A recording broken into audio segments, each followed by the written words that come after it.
인생 여정 끝내어 강 건너 저편 이를 때 하늘 문 향해 말하리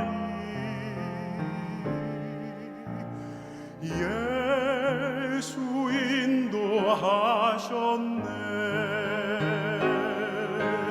매일 발걸음마다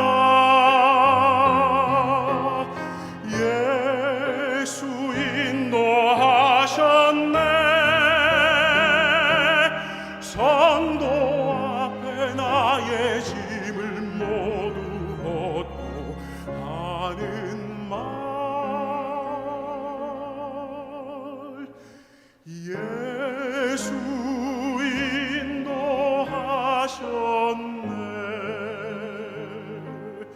저 가시밭길 인생을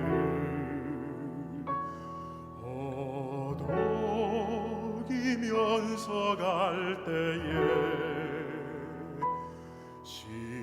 시험과 환난 많으나 예수 인도하셨네 내 밟은 발걸음마다 주 예수 보살피시사 승리의 개가 부르며 언제나 주를 찬송하리라 매일 발걸음마다 예수 인도하셨네 성도 앞에 나의 짐을 모두 벗고 하는 말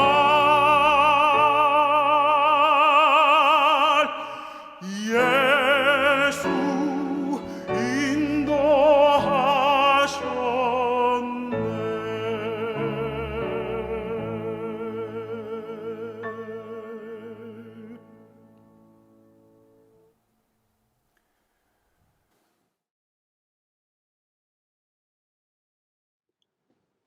여러분 안녕하십니까? 혼란하고 어지러운 세상 가운데서도 하나님께서 우리에게 평안한 안식일을 주셔서 주님 품 안에서 참된 쉼을 경험하고 영혼의 소생함을 얻을 수 있는 안식일을 우리 모두에게 주신 것을 인해 감사합니다. 이 안식일을 통해서 하나님께서 주시는 참된 평안과 쉼과 회복이 이 말씀을 경청하는 모든 성도들에게 풍성히 임하게 되기를 간절히 바랍니다. 오늘 우리가 함께 살펴볼 하나님의 말씀은 사무엘하 23장 1절부터 7절까지의 말씀입니다. 사무엘하 23장 1절부터 7절까지를 본문으로 해서 다윗의 마지막 인생 고백, 두 번째 시간 우리가 함께 살펴보면서 하나님께서 우리에게 주신 은혜를 나누기를 원합니다. 오늘 본문을 보면은 다윗은 그의 생애를 마감하면서 마지막으로 한 말이 나옵니다. 1절에 보면은 다윗은 자신이 이새의 아들임을 고백해요. 지난 시간에 우리가 살펴보았던 것처럼 이새의 아들이라 하는 의미는 하찮고 미천한 존재라는 의미가 함축되어 있습니다. 다윗은 자신의 삶에 내세울 만한 것, 드러낼 만한 것, 자랑할 만한 것이 아무것도 없음을 이새의 아들이라는 자신의 고백을 통해서 표현하고 있는 겁니다. 그는 아버지에게조차 그리고 그의 형제들에게조차 인정받지 못할 정도로 이스라엘의 왕이 될 수 있는 자격과 여건은 아무것도 없었습니다. 그럼에도 불구하고 하나님께서 그에게 기름을 부어 왕으로 세우시고 높여 주셨습니다. 그래서 다윗은 자신의 삶을 되돌아보며 이스라엘의 노래 잘하는 자로서 자신의 영혼에 넘치는 은혜와 감사를 오늘 본문을 통해 노래하고 있습니다. 이러한 다윗의 마지막 인생 고백은 바로 우리가 고백해야 할 내용을 담고 있어요.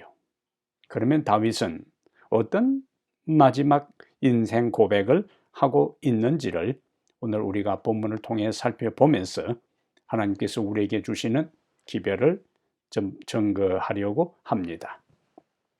첫 번째 다윗의 고백은 여호와의 영이 나와 함께 하신다는 고백을 합니다. 2절과 3절에서 여호와의 영이 나와 함께 하신다. 우선 2절의 말씀을 보면은 여호와의 영이 나를 통하여 말씀하시며 그의 말씀이 내 혀에 있도다. 여러분, 지금까지 우리가 다윗의 삶을 계속 살펴보고 있는데요. 성경에서 우리가 지금까지 배운 것처럼 다윗에게 언제 여호와의 영, 하나님의 신, 하나님의 성령이 임했었죠? 언제 다윗에게 하나님의 영이 임했다고 기록하고 있습니까? 우리는 사무엘상 16장 13절에서 사무엘이 기름 뿔병을 가져다가 그의 형제 중에서 그에게 부었더니 이날 이후로 다윗이 여호와의 영에게 크게 감동되니라. 사무엘이 이스라엘 왕으로서 다윗에게 기름을 부었을 때에 하나님의 영에 크게 감동되었다고 사무엘상 16장 13절에서 말씀을 하고 있어요.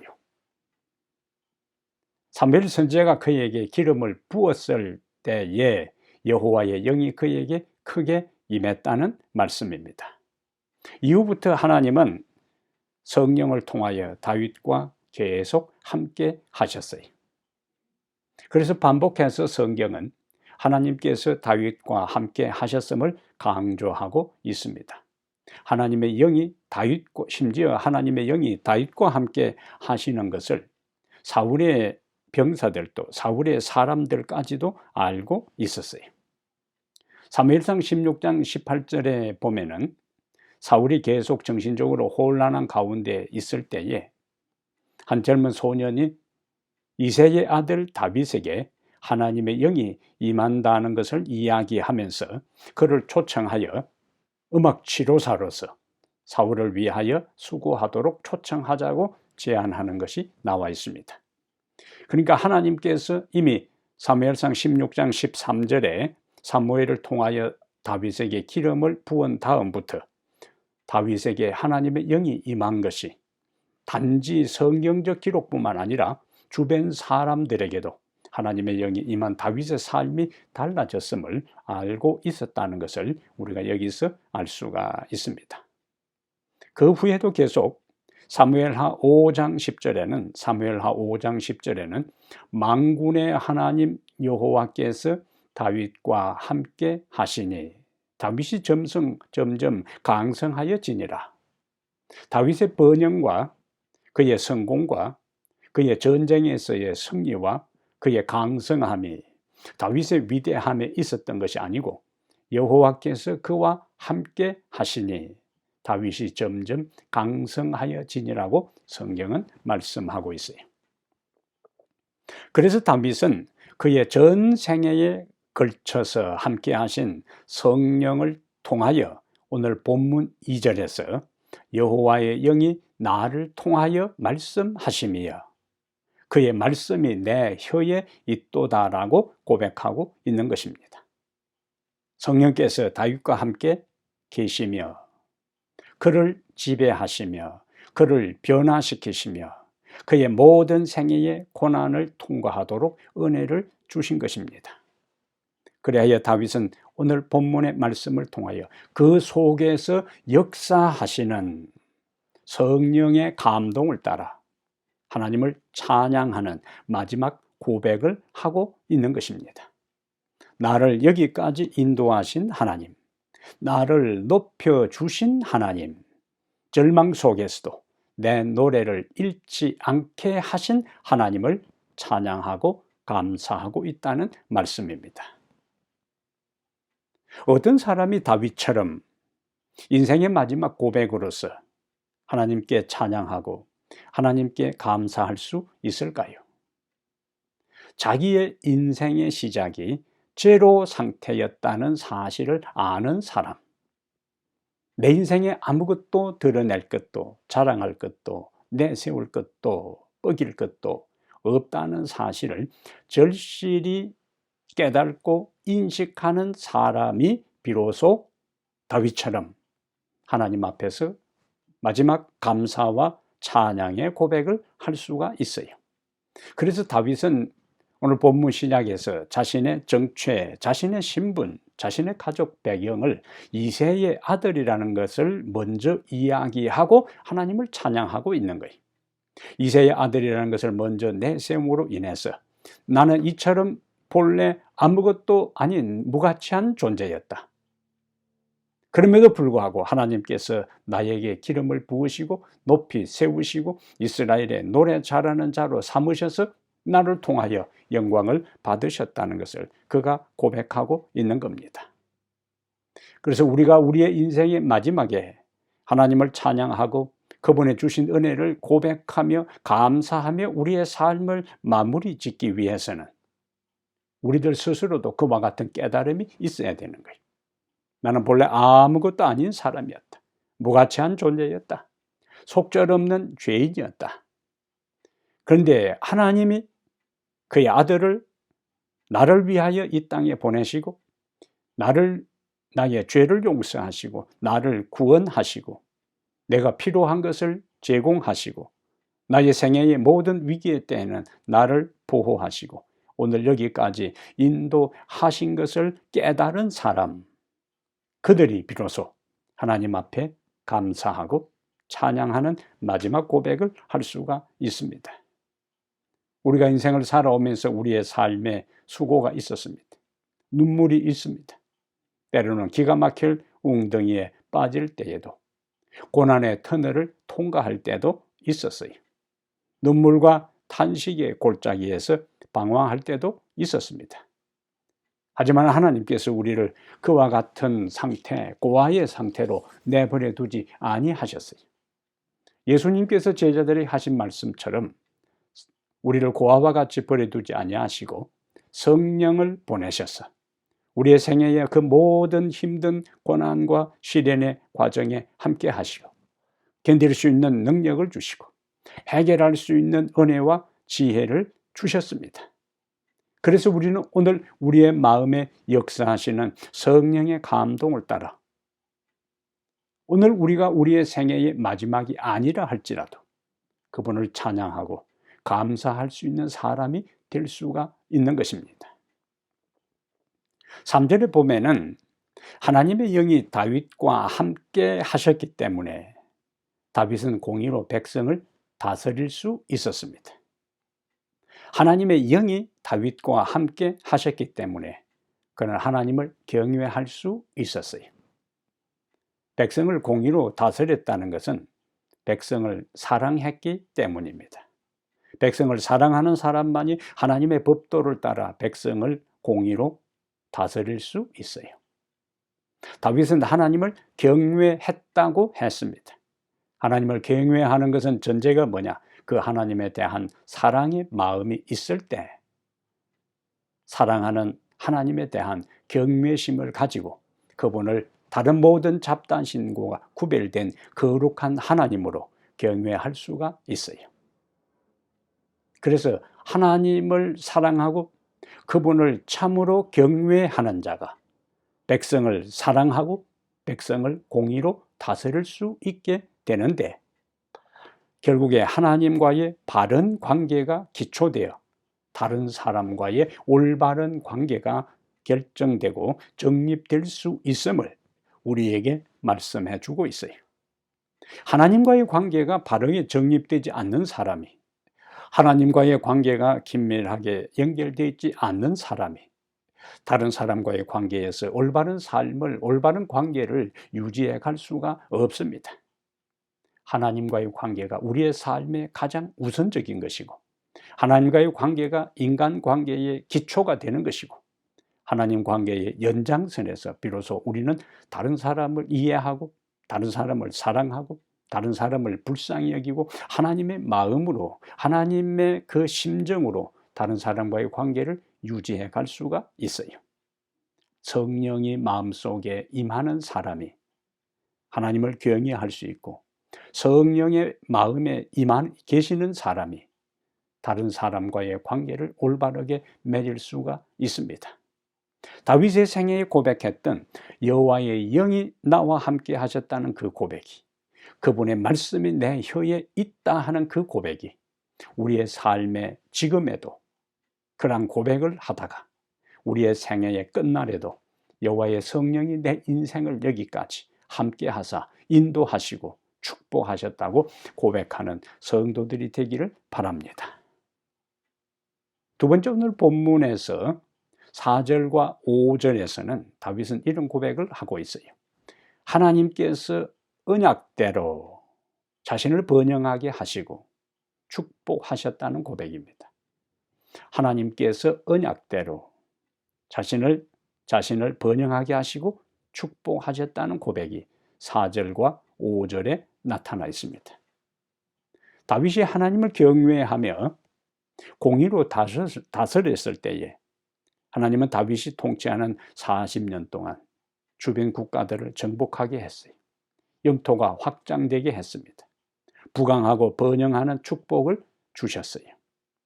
그래서 그 다윗 이후에 유다의 모든 나라의 왕들이 통치를 잘했느냐 못했느냐에 대한 평가 기준이 다윗의 길로 갔느냐 다윗의 길로 가지 않았느냐가 그들의 통치 성공 여부를 판가름하는 기준이 되었습니다. 북방 이스라엘에 있어서 그들의 타락의 정도를 표현할 때는 여로보암의 길로 갔다. 그것이 북방 이스라엘의 배도한 왕들, 악한 왕들에 대한 이야기고, 남방 유다 왕들의 그들의 하나님께 충성한 여부, 백성을 올바로 통치한 여부는 그들이 다윗의 길로 행하였고, 반대로 다윗의 길로 행하지 아니하였고, 기준이 뭐냐? 다윗의 길로 행한 여부가 그 후세대의 왕들의 통치를 평가하는 기준이 되었다는 겁니다. 그만큼 다윗은 하나님을 경외하고 백성을 공의로 다스렸어요.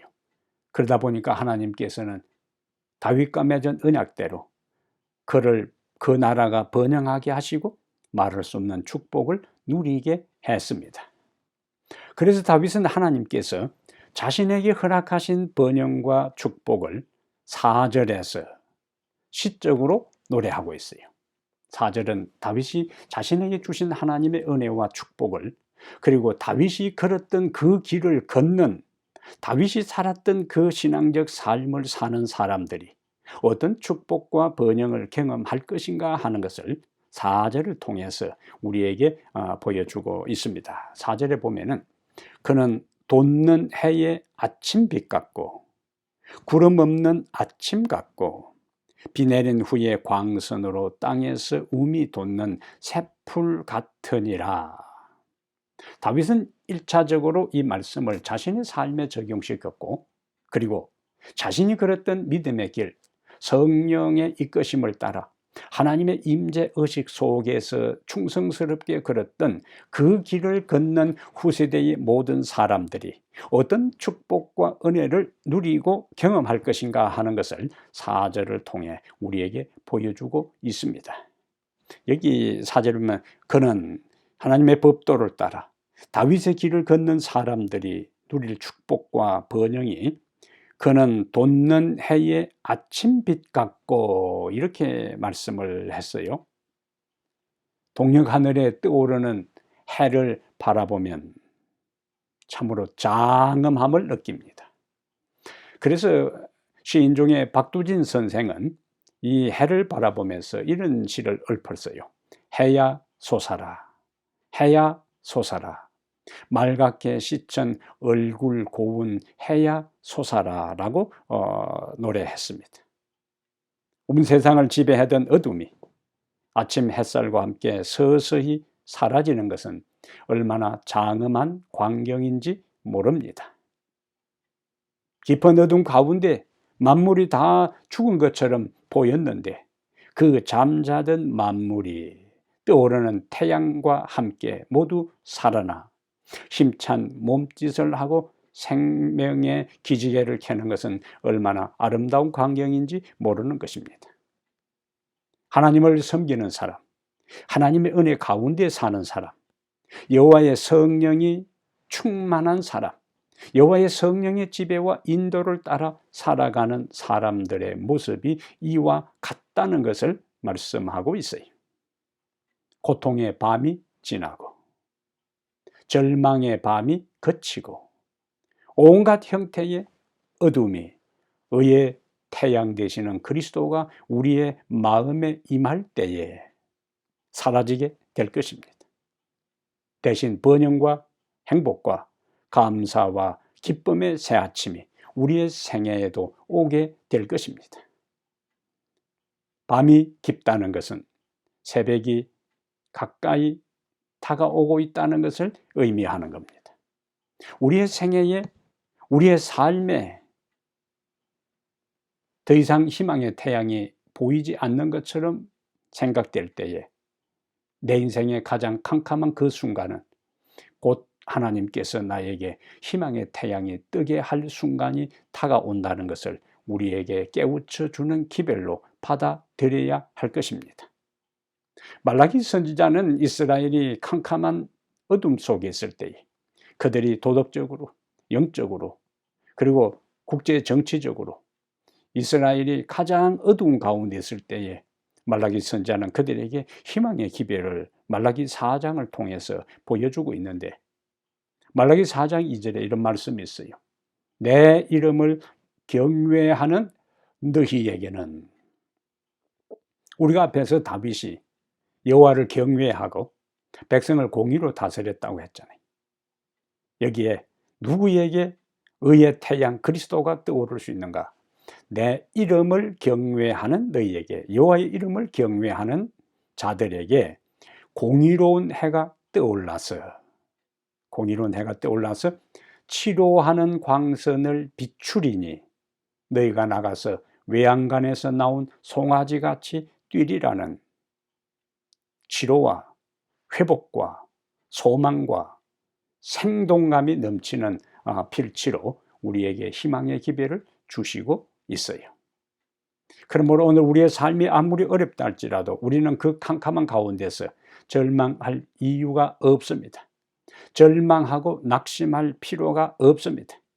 우리가 여호와를 끊임없이 경외할 때에, 그분을 찾을 때에 그분으로부터 비치는 희망의 빛이, 소망의 빛이, 치유의 빛이, 생명의 빛이 우리의 마음에, 우리의 삶에 모든 어두운 구석구석에 비추어서 생동감을 얻고 생명이 넘치는 새로운 출발을 할 수 있도록 하나님이 도와주신다고 약속해 주셨습니다. 이것이 바로 아침에 돋는 해의 아침빛 같고라는 말씀을 통해서 우리에게 주시는 희망의 메시지입니다. 그 다음에 다윗은 계속 이야기합니다. 구름 없는 아침빛 같고, 하나님을 경외하고 섬기는 자에게는 어떤 은혜를 주시는가? 구름 없는 아침 같은 은혜를 주신다고요. 구름은 우리의 인생을 막고 있는 모든 부정적인 요소입니다. 늘 우리가 흐려있는 하늘만 보다가 구름 한 점 없는 맑은 하늘을 보면 우리의 마음도 우리의 영혼도 탁 트이는 것 같은 시원함을 느끼지 않습니까? 구름 없는 아침은 희망에 대한 상징이에요. 아침은 새로운 세상, 새로운 시간의 출발에 대한 이야기. 그런데 거기다가 구름 없는 아침입니다.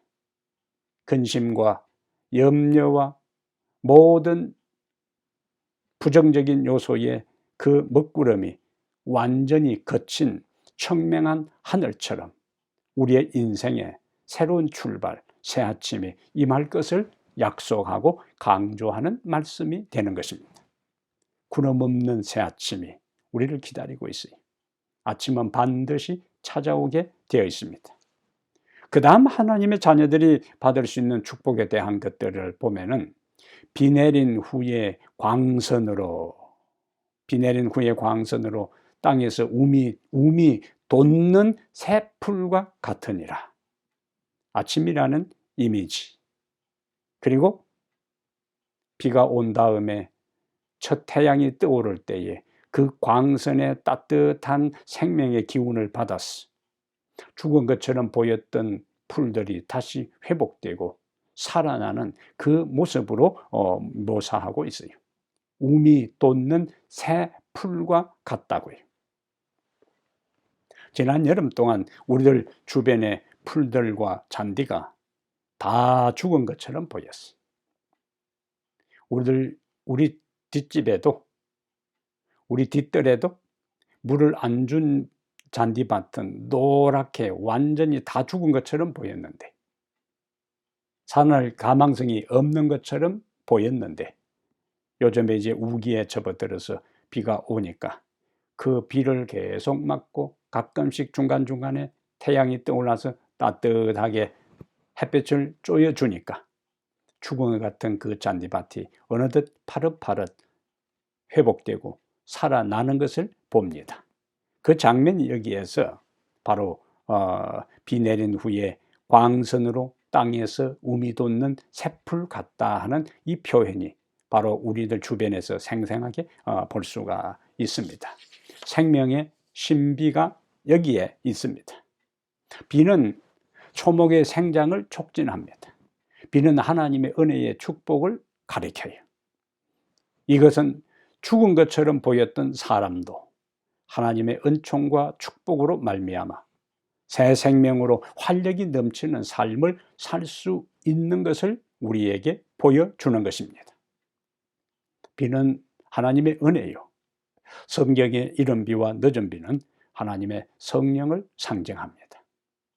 오늘 우리가 영적으로 죽은 것 같은 시들어진 것처럼 보여도, 우리의 마음이 팍팍한 것처럼 보여도, 생명의 기운과 능력을 상실한 것처럼 보여도 하나님의 성령의 은혜의 담비가 우리에게 풍성히 임할 때에 영적으로 죽어가는 우리를 그 성령이 다시 회복시키시고 살려주시게 될 것입니다. 날마다 하루가 시작될 때에 하나님의 은혜의 담비가 우리의 영혼의 마음의 밭에 풍성히 임하셔서 죽어가는 우리의 영혼이 다시 소생함을 얻고 생명 가운데 파릇파릇 생명과 활력과 기운이 넘치는 은혜로운 믿음의 삶을 살 수 있도록 기도하며 하루를 시작하게 되기를 바랍니다.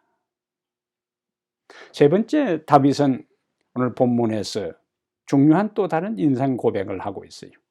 6절과 7절에 보면은, 오늘 본문 6절과 7절에 보면은, 그러나 사악한 자가 이 바알세불입니다. 우리가 신약에서 보는 바알세불이요. 사악한 자는 다 내버려질 가시나무 같으니, 의인들과 하나님의 은혜를 경험하는 자는 아침 해와 같고 움이 돋는 새풀 같은 생명이 넘치는 그러한 표상이 여기에 사악한 자는 다 내버려질 가시나무 같으니 이는 손으로 잡을 수 없음이라. 그러면서 이렇게 이야기해요. 그것들을 만지는 자는 철과 창자루를 가져야 하리니 그것들이 당장에 불살라지리라. 하나님을 경외하고 그분의 언약을 믿고 사는 사람은 번영합니다. 생명을 갖습니다. 하나님의 축복을 경험하고 누리게 되는 것입니다. 하지만 하나님을 경외하지 않고 성령의 음성을 무시하고 반복해서 불순종하는 자들은 가시나무처럼 불에 사르게 될 것이라는 거예요. 말라기 4장 1절에 앞에서는 우리가 말라기 4장 2절을 보면서 회복되고 치유되고 번영하는 말씀을 보았는데, 말라기 4장 1절은 반대로 악인의 운명을 이렇게 이야기하고 있어요.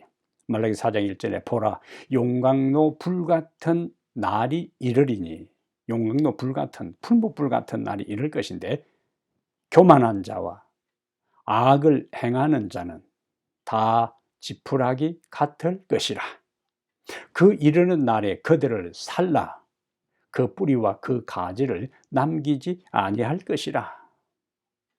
말라기 선지자가 말라기 4장 1절에서 이야기하는 그 뿌리는 사탄을 이야기하는 것이고, 그 가지는 사탄의 유혹과 그 모든 미혹에 굴복해서 하나님을 떠나고 불순종하고 성령의 음성을 무시하고 살았던 모든 악인들을 그 가지라고 했어요.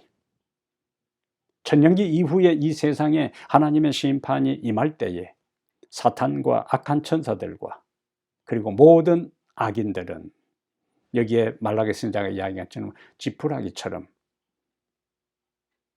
유황불에 던져서 다 소멸되고 말 것입니다. 우리는 이 다윗이 6절과 7절에 언급한 이 악인들이, 악한 사람들은, 바알세불과 같은 사람들은 다 풀처럼, 초계처럼 불살라져 가시나무처럼 거두어져서 불살라진다는 이것을 다윗이 이야기할 때는 사울의 그 안타까운 상황도 염두에 두고 이야기를 했을 겁니다.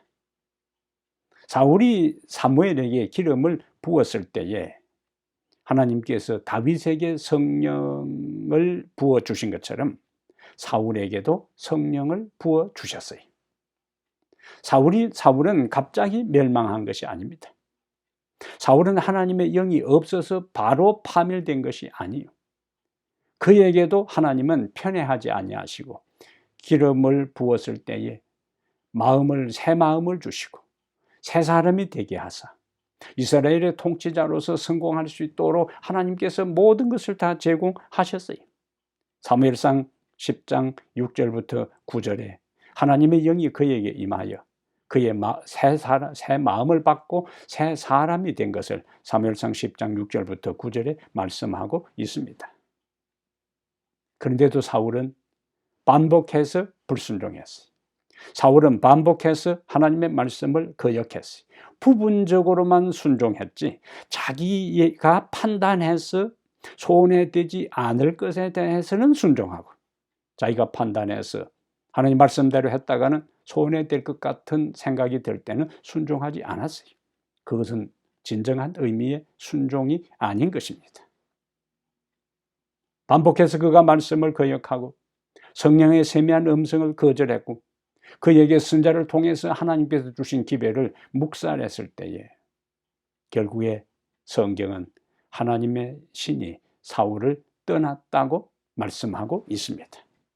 하나님의 신이 사울을 떠난 그것으로 인해 사울의 인생은 이미 끝난 겁니다. 하나님의 영이 떠나는 순간에 그 빈 공간, 우리의 마음에 빈 공간으로 남아있는 것이 아니라 악령이 그 빈자리를 차지하는 거예요. 그래서 악령이 사울을 장악하기 시작합니다. 결국 그는 자살로 그의 인생을 마감했어요.